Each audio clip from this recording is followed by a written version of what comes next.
On May 5th, 1992, a first-person shooter was released by developers id Software that would go on to not only be legendary in its own right, but influence and create an entire genre. This game was Wolfenstein 3D.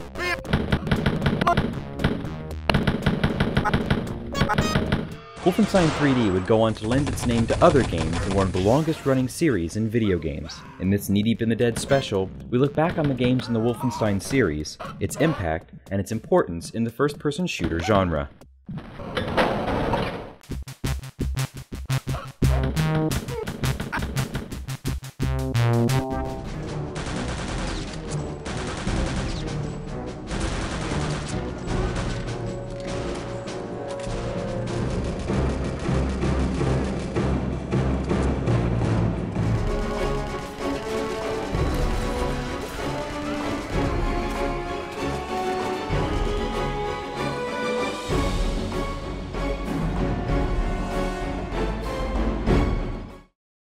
The genealogy of the Wolfenstein franchise can actually be traced back to 1981.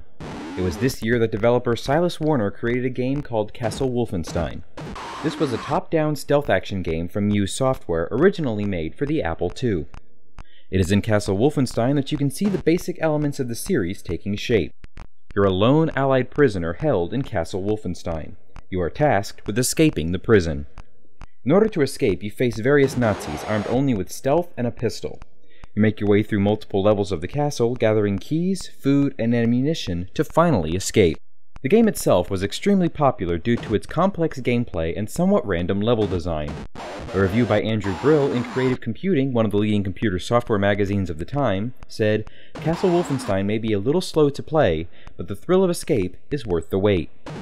The game was so popular that it warranted the release of a sequel in 1984 where you attempt to kill Adolf Hitler himself with a suitcase bomb. After Beyond Castle Wolfenstein, the series languished. Muse Software shut down in 1987 and the rights ownership fell into question. Enter a relatively small development company named id Software. id was founded February 1st, 1991 by programmers John Carmack and John Romero, designer Tom Hall, and artist Adrian Carmack after the release of their successful Commander Keen platforming series. Inspired by the now-defunct Castle Wolfenstein series, id pitched a new game using a new game engine created by John Carmack that would allow for action in a full 3D environment. The engine itself was groundbreaking, combining elements from other 3D game engines of the time and making them better looking, faster, and much more efficient, creating the Wolfenstein 3D engine. The game itself, titled Wolfenstein 3D, took many cues from the original action stealth game. You take control of an Allied agent named William B.J. Blazkowicz. Yeah! In the first episode of the game, like the source material, he seeks to escape from the infamous prison Castle Wolfenstein, eventually coming face to face with and killing Chief Guard Hans Gross.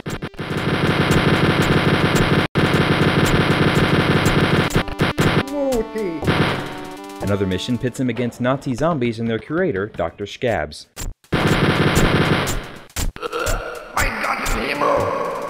The final level in the third episode of the game features the boss fight for which Wolfenstein 3D is most remembered. In it, you take on and kill Adolf Hitler in a Gatling gun firing mechanical suit, affectionately dubbed Mecha Hitler.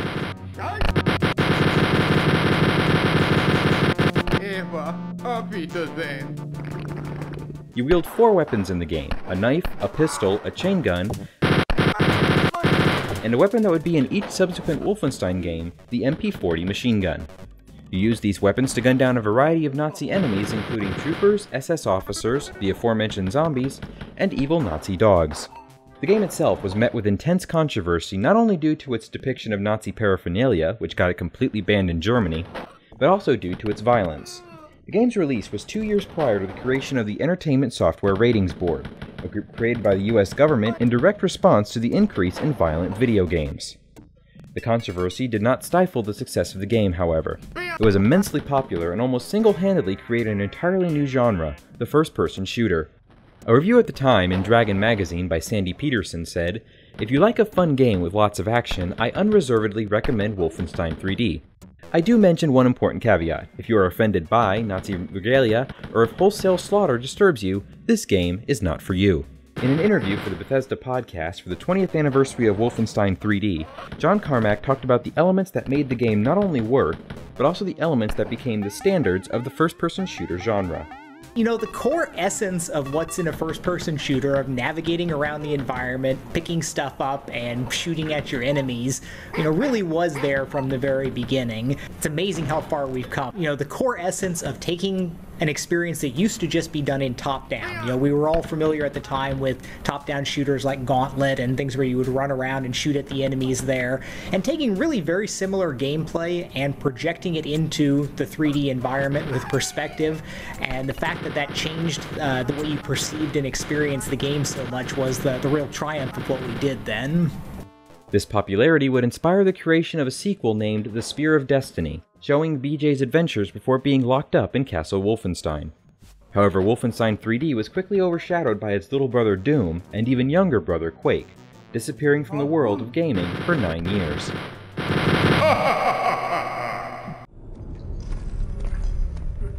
Taking the reins of development from id Software, developer Grey Matter Interactive released Return to Castle Wolfenstein on November 19, 2001. The game utilized the same heavily modified Quake 3 engine that would go on to power the legendary and influential World War II shooter Call of Duty. Return to Castle Wolfenstein is a reboot of Wolfenstein.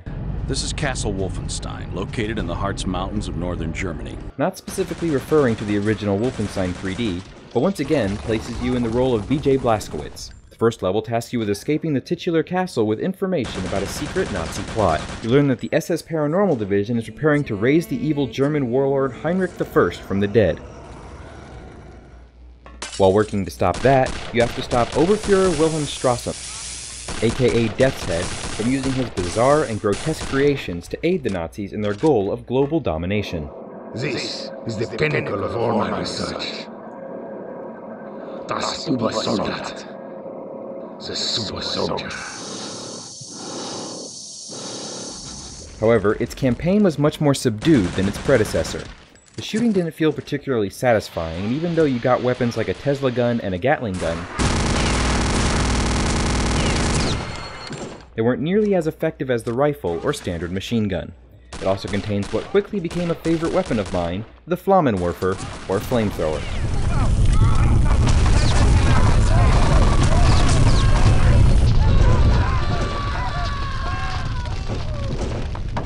This was also the first Wolfenstein game to bring the occult into play, with undead assaulting you in dank, dark crypts.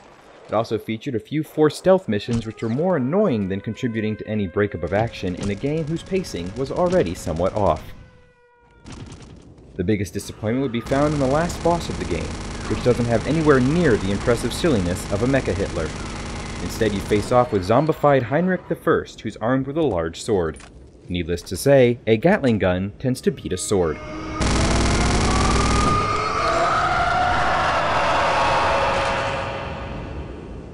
At the game's release, reviewer Eric Wolpaw said on GameSpot that the story is weak and the core gunplay isn't completely satisfying. It's thoroughly competent and technically excellent, but it's also rather sterile and passionless. He did praise the considerably better multiplayer experience, saying that the multiplayer game is worth the price of admission. In the 9 years since Wolfenstein was absent from games, the landscape had changed. Construct the assault ramp! Construct the command post! Multiplayer was now a core and in some cases a required component to modern games. A trend was also developing around games purely devoted to multiplayer. This trend would be continued with the release of Wolfenstein Enemy Territory as a freeware standalone game. It was intended to be an expansion pack for Return to Castle Wolfenstein, but development stalled and it was released free.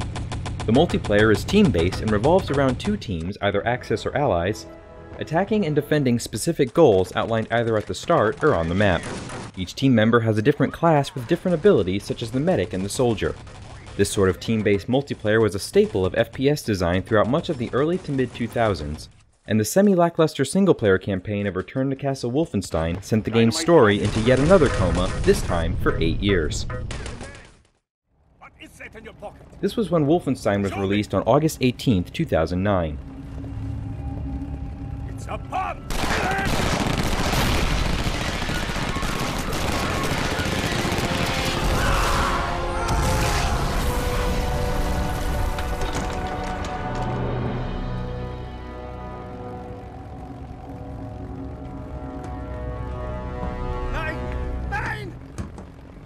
The game, usually referred to as Wolf 2009, was developed by the legendary studio Raven Software, who were also responsible for Quake 4, X-Men Legends, Star Trek Voyager Elite Force, and Jedi Knight 2 Jedi Outcast.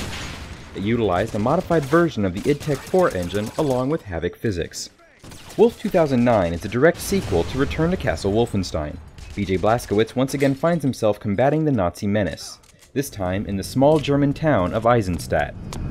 Come on, Agent Blazkowicz, follow me. He has to make use of both the mysterious veil and the largest and most impressive arsenal in any Wolfenstein game yet, including the return of the wonderful Flammenwerfer. While the story and AI were somewhat below average, Wolf 2009's greatest strength was a return to form for the series in the area of gunplay and shooting mechanics. The weapons were all solid and felt good, from the reliable MP40 to the returning Tesla gun and the disintegrating particle cannon. All weapons and powers are upgradable using money you find during your explorations of Eisenstadt. The game received average scores from critics in a time frame when games more similar to Call of Duty Modern Warfare 2 were popular. It was the last Wolfenstein game published by Activision and was also one of the nails in the coffin of Raven Software. For a time, it was thought that this had also killed the Wolfenstein series. They set the world on fire. It wasn't a war anymore. It was a remaking. Then on May 8, 2013, Bethesda Softworks, the publisher who had bought id Software along with the rights to their games, announced a new entry in the series called Wolfenstein: The New Order, and developed by the new company, Machine Games. The game is set in an alternate world where the Nazis are able to conquer most of the world through advanced technology created by none other than Death's Head. You take control once more as BJ Blazkowicz. But this is a BJ who was comatose for 14 years before waking up in a mental institution in 1960, ready to retake the world from the Nazi menace. Slated for release in May 20th, 2014, it will remain to be seen if the New Order is able to carry on the legacy of this beloved and long-running first-person shooter series. And it is very much a legacy. From even the earliest days on the Apple II to starting an entire genre of first-person shooters and to its recent release, you're able to trace the entire course of the first-person shooter genre through the development of this series.